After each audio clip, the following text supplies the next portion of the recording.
A ranar da ya ce min za a cire wannan kafa ji nake kamar na samu biza zuwa aikin maka. Sunana Muhammadu Sani Idris wanda aka fi sani da Moda. Da a wannan lokaci ana wanke min kafa da hannuna, wannan ina sanyawa ina cire jijiyoyin kafan da suka mutu.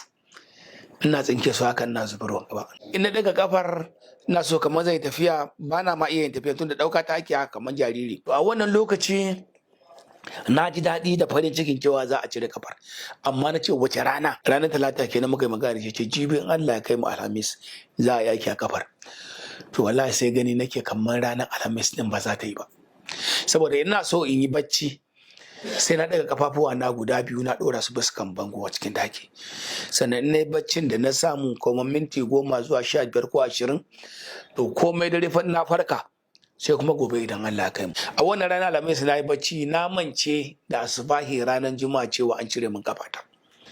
So da na tashi zan miƙe akan gadon asibitin sai na fara sauka da kafar da aka yanke. So sai na faɗi, sai na sa kafafuwa na guda biyu na daga hannu na yi addu'a ga Allah.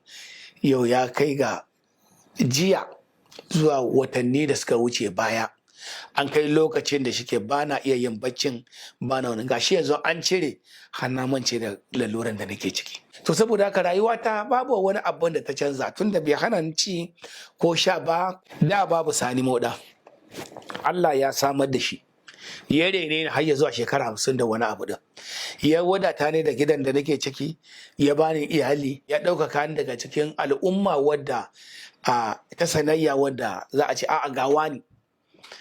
To yau kuma ga yadda ya mai da Sani. To wajen wa zan kai wani gaba?